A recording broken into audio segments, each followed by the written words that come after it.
سب سے پہلے ہمارے چینل کو سبسکرائب کر لیں۔ آج کی اس ویڈیو میں ہم بات کریں گے فرشتوں کے بارے میں۔ جیسا کہ آپ جانتے ہیں فرشتے اللہ تعالیٰ کی نورانی مخلوق ہیں جنہیں ان کی اصلی شکل و صورت میں دیکھنا انبیاء کرام کے علاوہ کسی اور کے لیے ممکن نہیں۔ یہی وجہ ہے کہ ہمارے ارد گرد لاتعداد فرشتے اپنے کاموں میں مصروف ہیں مگر ہمیں وہ دکھائی نہیں دیتے۔ اگر وہ انسانی شکل اختیار کر کے ہمارے سامنے آئیں تو پھر انہیں دیکھنا ممکن ہے۔ انسان کی نسبت فرشتے عظیم مخلوق ہیں اور ان میں بھی چھوٹے ہیں اور بعض بڑے ہیں۔ اب ہم بات کریں گے فرشتوں کے پروں کے بارے میں۔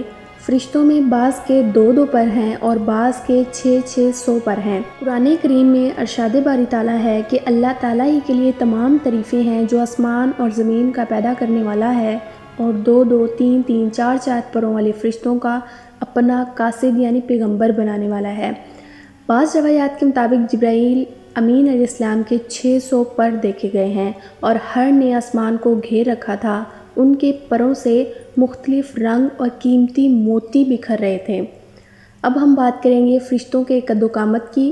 وہ فرشتوں جنہوں نے عرش اٹھا رکھا ہے ان کی قد و قامت کے بارے میں سیدنا انس رضی اللہ تعالیٰ عنہ سے مروی ہے کہ حضور نبی کریم صلی اللہ علیہ وآلہ وسلم نے ارشاد فرمایا، عرش کو اٹھانے والے فرشتوں میں سے ایک فرشتے کے بارے میں مجھے یہ بتانے کی اجازت دی گئی ہے جس کے پاؤں سب سے نچلی 7ویں زمین میں ہے اور اس کے کندھوں پر عرش ہے۔ اس کے دونوں کانوں اور کندھوں کے درمیان اتنی دوری ہے کہ اسے طے کرنے کے لیے پرندوں کے 700 سال کی پرواز چاہیے۔ وہ فرشتہ کہتا ہے، یا اللہ تو پاک ہے جہاں بھی ہے۔ اب ہم بات کریں گے فرشتوں کی ضروریات۔ اللہ تعالیٰ نے فرشتوں میں شادی بیاہ کی حاجت نہیں رکھی، اس طرح انہیں کھانے پینے سے بھی بے نیاز کر دیا ہے۔ اس کی وضاحت قرآن مجید میں مذکورہ سیدنا ابراہیم علیہ السلام کے اس واقعے سے ہوتی ہے جس میں ہے کہ ابراہیم علیہ السلام کے پاس فرشتے آئے تو آپ علیہ السلام ان کے لیے فوراً گوشت لے کر آئے مگر انہوں نے اسے تناول نہیں کیا۔ اللہ تعالیٰ نے فرشتوں کو بیماری، سستی، کاہلی، دکھ، تکلیف، تھکاوٹ اور اکتاہٹ وغیرہ سے محفوظ رکھا ہے۔ وہ دن رات فقط اللہ کی اطاعت میں اپنے کاموں میں مصروف رہتے ہیں۔ قرآن مجید میں بیان ہوا ہے کہ آسمانوں اور زمین میں جو کچھ ہے اسی اللہ کا ہے اور جتنے اس کے پاس فرشتے ہیں وہ اس کی عبادت سے نہ سرکشی کرتے ہیں اور نہ تھکتے ہیں۔ وہ دن رات اللہ کی تسبیح بیان کرتے ہیں اور ذرا سی بھی سستی نہیں کرتے۔ فرشتے تقریباً عام طور پر آسمانوں میں رہتے ہیں جو صرف اللہ کے حکم سے مختلف کاموں کے لیے زمین پر اترتے ہیں اور پھر واپس آسمان پر چلے جاتے ہیں۔ قرآن مجید میں ایک اور مقام پر خود فرشتوں کی بھی یہ بات مذکور ہے، ہم تیرے رب کے حکم کے بغیر نہیں اترتے۔ اب ہم بات کریں گے فرشتوں کی تعداد۔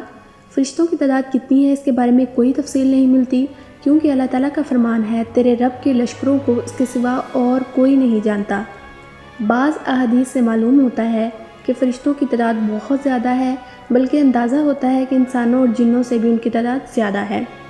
اب ہم بات کرتے ہیں فرشتوں کی ایک اہم خاصیت کی۔ فرشتوں کی ایک اہم خاصیت یہ بھی ہے کہ وہ اللہ تعالیٰ کے حکم سے اپنی شکل و صورت کے علاوہ کوئی اور صورت بھی اختیار کر سکتے ہیں۔ یہ صورت کسی ایسے انسان کی بھی ہو سکتی ہے جسے دیکھنے والے پہچان لیں۔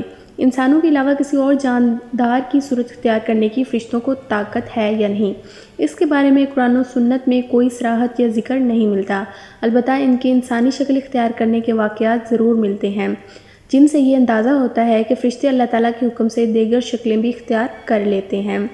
اب ہم بات کرتے ہیں فرشتوں کا نظم و ضبط۔ فرشتے اپنے ہر کام میں نظم و ضبط کی پابندی کرتے ہیں جس میں کسی قسم کی کمی بیشی یا سستی اور کاہلی وغیرہ کا مظاہرہ نہیں کرتے۔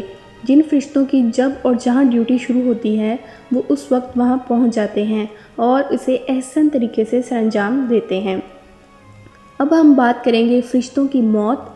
جس طرح انسانوں کی پیدائش اور موت کے مختلف مراحل ہوتے ہیں، فرشتوں کے لیے یہ مراحل نہیں ہیں، یعنی دنیا میں نئے انسان پیدا ہوتے ہیں اور پہلے موجود انسان فوت ہوتے رہتے ہیں، لیکن اس کے برعکس جب اللہ تعالیٰ نے فرشتوں کو پیدا کیا تب سے وہ زندہ ہیں اور قیامت قائم ہونے تک جب تک اللہ پاک چاہیں گے وہ زندہ رہیں گے۔ تب تک اللہ تعالیٰ کی طرف سے انہیں جو ذمہ داریاں دی گئی ہیں انہیں احسن طریقے سے وہ پورا کرتے رہیں گے، لیکن جب قیامت آئے گی تو یہ فرشتے بھی موت سے دوچار ہوں گے۔ پھر ایک ایسا وقت آئے گا جب کائنات میں اللہ تعالیٰ کے علاوہ کوئی چیز زندہ نہیں رہے گی۔ امید کرتی ہوں آپ کو یہ ویڈیو پسند آئی ہوگی۔ اگر ویڈیو اچھی لگے تو ہمارے چینل کو ضرور سبسکرائب کر لیں، ویڈیو کو لائک کر لیں ملتے ہیں ایک نیکسٹ ویڈیو میں، اپنا بہت زیادہ خیال رکھیے گا، خدا حافظ۔